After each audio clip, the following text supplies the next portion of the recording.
Malam itu, langit di atas kota Cirebon diselimuti mendung yang pekat. Petir sesekali menyambar, memecahkan dengan malam. Nanda, seorang siswi SMA yang tertarik pada sejarah mistik di kota Cirebon, sedang ikut ayahnya, seorang arkeolog yang sedang meneliti artefak kuno di Keraton Kasepuhan. Ayah, kenapa kita harus datang malam-malam ke sini? Tanya Nanda gelisah. Matanya melirik ke arah gerbang megah keraton yang tampak lebih menyeramkan ketika tertimpa sinar bulan. Bayangan tampak secara samar di bawah seperti bergoyang-goyang. Artefaknya hanya bisa dilihat saat malam Jumat Kliwon. Ini bukan artefak biasa, Nanda. Ini pusaka yang telah lama hilang sejak abad ke-16. Jawab ayahnya sambil membuka catatan tua bertulis secara Jawa.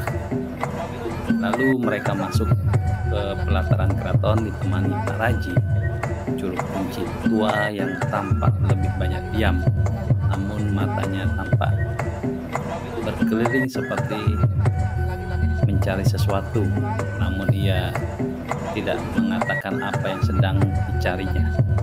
Ketika melewati pavilion Gajah Mungkur, Nanda merasa udara seperti berubah, tiba-tiba dingin, seperti ada yang sedang mengawasinya. Jangan menoleh ke belakang jika mendengar suara yang memanggil, si Raji tiba-tiba. Nanda kemudian menelan ludah, baru saja ia ingin bertanya, dengan suara perempuan menyanyi dengan diiringi gamelan. Suaranya terdengar sendu, terdengar jauh dari dalam bangunan utama. Namun dia tahu tidak ada seorang pun penari dan penabuh gamelan yang sedang berada di sana.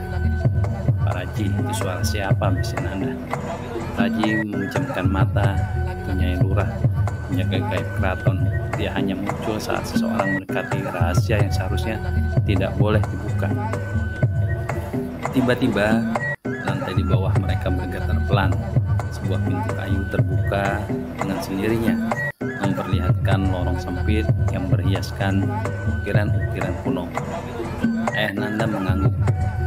Itu tampaknya lorong yang menuju pusaka itu disembunyikan.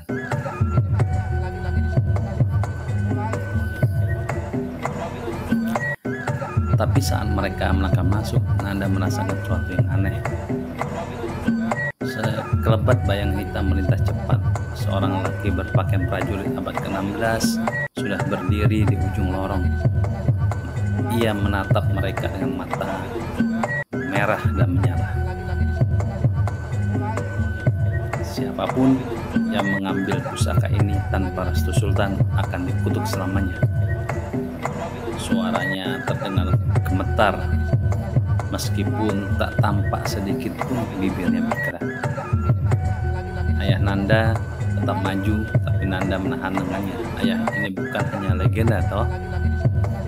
Pak Raji maju menunduk dalam, lalu berkata dalam bahasa Cirebon, memohon izin. Prajurit itu perlahan memudar, kemudian meninggalkan sebuah kotak kecil berbalut kain batik tua yang sudah luruh warnanya. Di dalamnya tampak keris bermata dua, berkilau meski tanpa cahaya. Keris ini adalah keris Singobarong, pusaka yang hanya boleh dipegang oleh keturunan darah putih, ucap Pak Raji.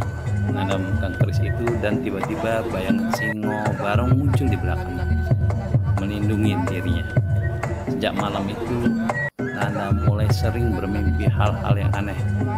Ia seperti melihat sejarah keraton, terjadinya sebuah pertempuran kuno, dan sosok sultan yang berpesan padanya, lindungi warisan ini cucuku, masa depan Cirebon ada padamu.